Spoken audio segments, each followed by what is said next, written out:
Hello dear student, welcome. तो अभी हम लोग जो स्टैंडर्ड कॉस्टिंग का सम सॉल्व कर रहे हैं, बच्चों लोग थोड़ा खतरनाक है एकदम। इसमें मिक्स भी बोला है और एकदम घुमा फिरा के भी बोला है, लॉस भी बोला है। तो कैसे सॉल्व करने का, आओ अच्छे से स्टार्ट कर दो। ठीक है, कोशिश कर दो एकदम प्यार मोहब्बत में करा दूँ। तो मैंने क्वेश्चन तुम्हारे लिए यहाँ लिख दिया एकदम मस्त में। अभी राइट में सॉल्यूशन होने वाला है। तो स्टैंडर्ड कॉस्टिंग में कैसे दिया, इसमें मालूम है क्या? दो मटेरियल है, एल और एस। तो इसलिए दो मटेरियल लिया, 60% 40% बोला, रेट बोला। तो एक काम करते, ये स्टैंडर्ड इन्फॉर्मेशन है तो मैं स्टैंडर्ड रेट लिख देता हूँ, अपना काम को आसान करता हूँ। 30 रुपया और 15 रुपया दिया है, तो स्टैंडर्ड रेट 30 रुपया दिया है एल का, और इसका 15 दिया। ओके, फिर नॉर्मल लॉस बोला 20%, ये इंपॉर्टेंट पार्ट है। फिर शॉर्टेज भी हुआ, ऐसा बोला था। फिर एक्चुअल बोला, एक्चुअल मतलब ये होता है ना, एक्चुअल क्वांटिटी एक्चुअल रेट। तो इधर दिया है एक्चुअल, एकदम ईजी है। एक्चुअल हमेशा तुमको क्वेश्चन में दिया रहेगा, राइट। तो एक्चुअल कितना दिया है? 210 एल का, 190 एस का। तो इधर बोला 210 और इधर बोला 190, और अपने को एक्चुअल का रेट भी दिया 30 और 13। तो एक्चुअल का रेट है 30 और 13। रिवाइज स्टैंडर्ड क्वांटिटी बाद में निकालेंगे। बट जो सवाल है ना, क्या स्टैंडर्ड का कैसे दिया है? टोटल इनपुट, मतलब अपन ने कितना माल लाया था वो इंपॉर्टेंट है।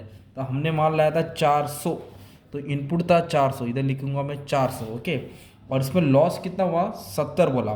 ये एक्चुअल लॉस होता, ठीक है। लाया कितना था? 400, और एक्चुअल आउटपुट कितना बोला? 230। तो पहले मैंने इनपुट लिख लिया। अब ये दिख रहा है 400, इसका 60% निकालना है। तो तुमको एल मिलेगा, और 400 का 40% निकालना है, मटेरियल एस मिलेगा।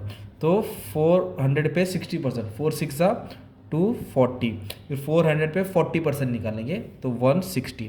तो हमने कितना मटेरियल लाया था? 400। प्रोडक्ट एल इतना था, प्रोडक्ट एस इतना था। अब इसमें नॉर्मल लॉस हो गया अपना 20%। तो जो 400 यूनिट था उसका 20% लॉस हुआ, तो 400 पे 20% निकालेंगे तो 80 आएगा। तो मैं इसको माइनस करूँगा तो टोटल क्वांटिटी इतना बचेगा। ओके, ये स्टैंडर्ड क्वांटिटी बचा। पर एक्चुअल क्वांटिटी कितना बचा है मालूम है क्या? एक्चुअल क्वांटिटी कितना दिया? 230 दिया आउटपुट। एक्चुअल आउटपुट कितना दिया? 200। ये एक्चुअल होता है। ओके, मतलब उन्होंने लाया कितना भी। अब इसको मैं अगर ऐड करता हूँ तो 90 डालूंगा 300, मतलब ये 400 था। ओके, एक्चुअल आउटपुट भी 400 था, जिसमें से ना आउटपुट कितना हो गया मालूम है? 230। आउटपुट कितना हो गया? 230 तैयार किया। तो जो गैप दिख रहा है 170, मेरा एक्चुअल मतलब लॉस हो गया। तो फिलहाल क्या करने का था, जो क्वेश्चन था ना 20% लॉस, वो इस पर निकालने का था। ये कन्फ्यूजन के लिए दिया था, इस पर 20% निकालने का था। ठीक है, अब इधर कोई इसका लेन देन नहीं है, छोड़ दो। तो अभी आपको ना मटेरियल कॉस्ट का फॉर्मूला याद होना चाहिए। तो अभी आपको क्या करना है? Material cost, material price, material usage निकालेंगे, एल और एस, एल और एस, एल और एस। फिर इधर मटेरियल यील्ड, मटेरियल मिक्स भी निकालेंगे, मतलब रिवाइज स्टैंडर्ड क्वांटिटी। किसके लिए? एल और एस के लिए। तो सबसे पहले हम लोग को मटेरियल कॉस्ट का फॉर्मूला याद होना चाहिए। तो मैंने बेसिक वाला वीडियो में सब समझा दिया था फिर से। तो मटेरियल कॉस्ट का फॉर्मूला क्या बचा?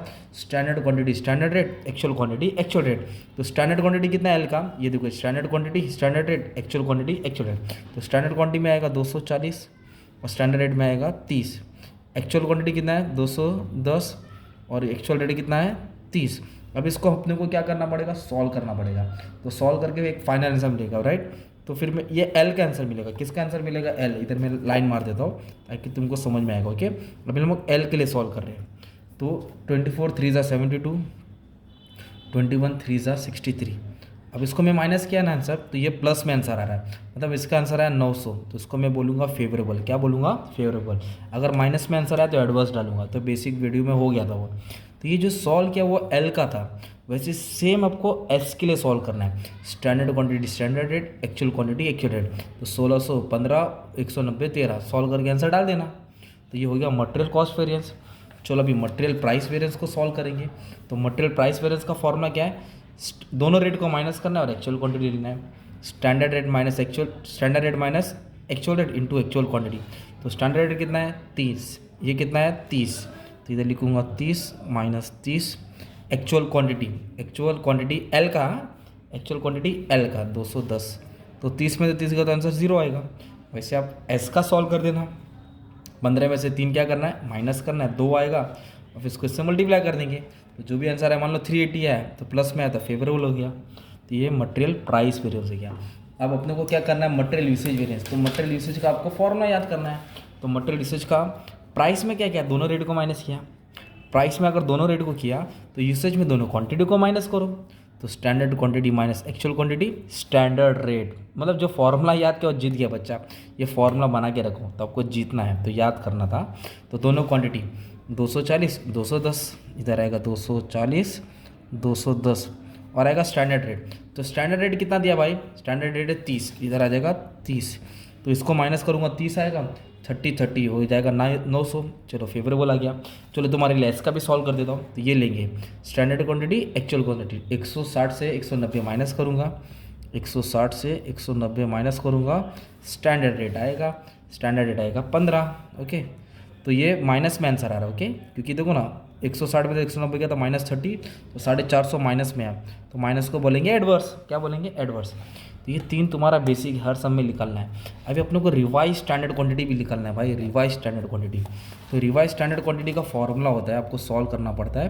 तो अगर रिवाइज स्टैंडर्ड क्वांटिटी में एल का निकल रहा है, किसका, एल फिर एस, तो कैसे सॉल्व करूँगा मालूम है क्या, ये स्टैंडर्ड क्वांटिटी लिखने का 240। ओके, और डिवाइड किससे करेंगे, ये टोटल से, पूरा नहीं, ये टोटल 400 से, 400 डिवाइड करेंगे और एक्चुअल क्वांटिटी से मल्टीप्लाई करेंगे। तो फिलहाल दोनों बैलेंस करके सेम ही आंसर आ रहा है। तो ये आएगा standard quantity, revise standard quantity L का 240। वैसे अगर एस का निकालने का तो 160 है इधर, तो 160 लिखेंगे, तो उसका टोटल कितना है 400, 400 से डिवाइड होगा और मल्टीप्लाई करेंगे एक्चुअल के टोटल से। ओके, ये फॉर्मूला है, ये सब अपलोड कर दिया, बस रिवाइज कराने के लिए तुम्हारे लिए पढ़ा दिया था। ठीक है, ये आ गया तुम्हारा रिवाइज स्टैंडर्ड क्वांटिटी एल का और ये एस का। तो फिर इसका भी 2 फॉर्मूला भाई याद करना पड़ेगा, mix yield variance, material yield variance, material mix variance. तो यील्ड में क्या करेंगे मालूम है, स्टैंडर्ड क्वांटिटी पहला आएगा, मतलब यील्ड में रिवाइज बाद में आएगा, मिक्स में रिवाइज पहला आएगा, यील्ड में रिवाइज बाद में आएगा और मिक्स में रिवाइज पहला आएगा, दोनों में स्टैंडर्ड रेट आएगा। तो स्टैंडर्ड क्वांटिटी एल का 240 है और रिवाइज कितना है 240, दोनों को माइनस करो, स्टैंडर्ड रेट बोलो तो 30। So simple. अभी मिक्स का है, मिक्स वेरिएंस में स्टैंडर्ड क्वांटिटी पहले आएगा रिवाइज वाला, मतलब 240 आएगा, और एक्चुअल क्वांटिटी कितना है 210, और कौन सा रेट आएगा, स्टैंडर्ड रेट बोलो तो 30 आएगा। इस टाइप का सम था बच्चा, थोड़ा घुमा फिरा के दिया था आपको याद करने का था। ओके, तो क्या था, जो तुम्हारा इनपुट था ना, इनपुट स्टार्टिंग में वो यहाँ लिखने का था, उसका 40%, उसका 60% लेके सॉल्व किया, नॉर्मल लॉस था, इस तरह लॉस हुआ था, ये तुमको टोटल मिल जाएगा। ओके, और बाकी सब ओके था। तो इस तरह तुमको फॉर्मूला बना के सॉल्व करना है, बाकी सब चीज़ अपलोड कर दिया बच्चा, सिर्फ तुमको प्रैक्टिस करना है। ठीक है, thank you very much and all the best for exam.